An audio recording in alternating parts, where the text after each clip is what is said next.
Hello friends, इस video में हम कुछ बहुत ही ज़्यादा इंटरेस्टिंग करने वाले हैं which is that we will try to analyse India's not one not two but India's top 15 bank stocks.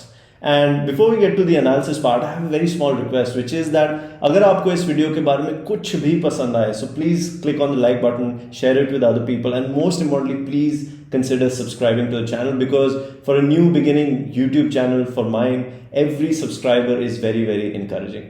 Right? So with that said, let's move on to the analysis.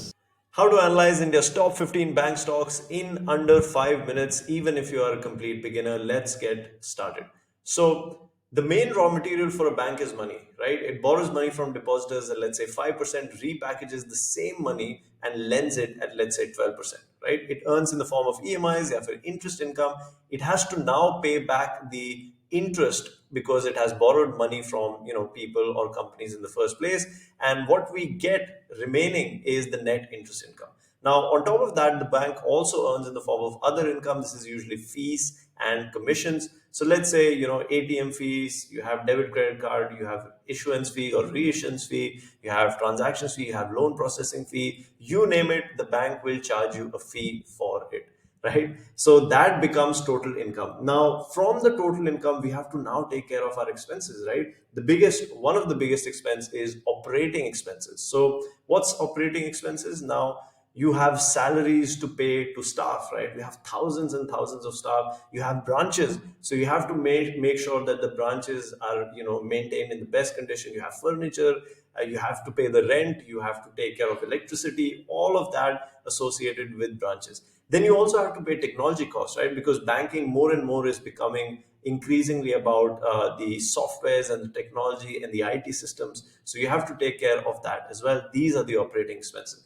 And now one of the most important costs for a bank is the NPA cost, right? This is the most unpredictable cost. And basically this is the cost that happens when you give a loan but you don't get paid back, right? Because for one reason or another, the person or the company does not or is not able to pay you back. And that's where the likes of Mr. Vijay Mallya come in, right? Then you have to remove the tax, and what we have remaining is the profit after tax.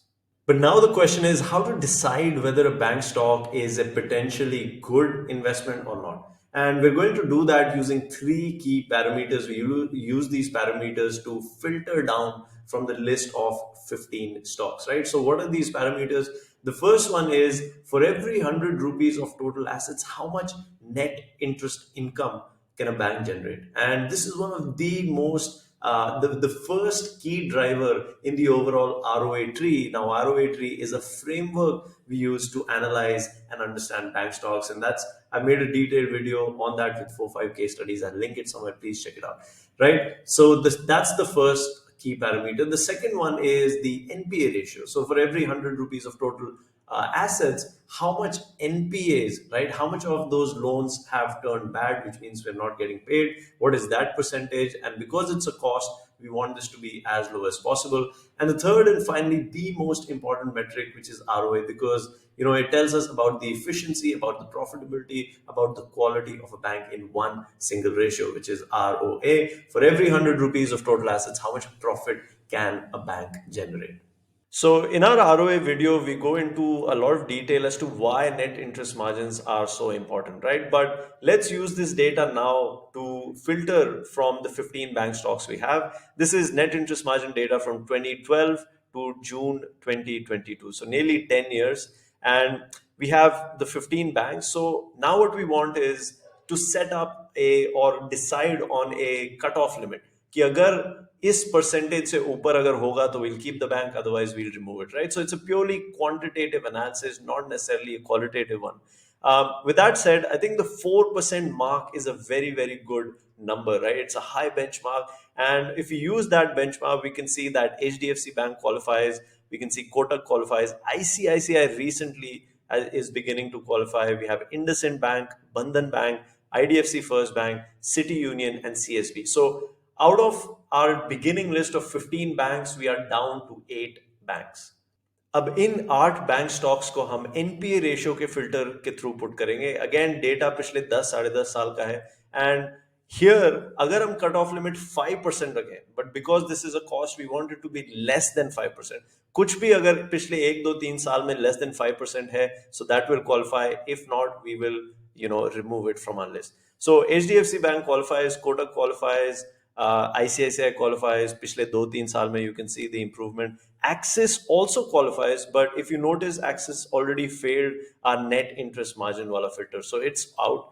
IndusInd Bank qualifies, Bandhan fails this test. So it qualified net interest margin but totally failed the NPA ratio test.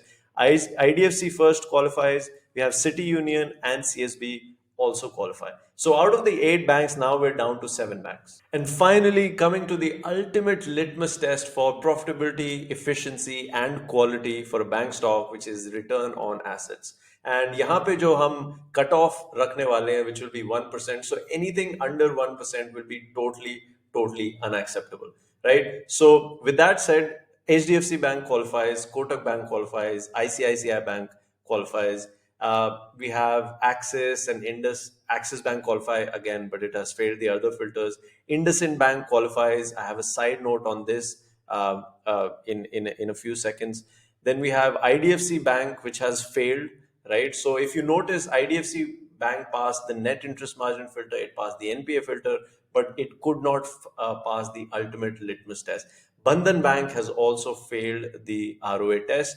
And we have CUB, City Union Bank, and CSB Bank have qualified for this test as well. So finally, we started off with 15 banks. We were down to 8 banks in the first filter, 7 banks in the second filter, and 6 banks in the third filter. Now, even within this 6, frankly speaking, although IndusInd Bank qualifies for all 3, personally, it is my humble opinion that I would not like to keep IndusInd Bank in my list, simply because there are a lot of qualitative issues, in my opinion, that are there. So I would remove that. So effectively, we're down to 5 banks. But now the question is, are these banks worth investing in at the current, in the current scenario?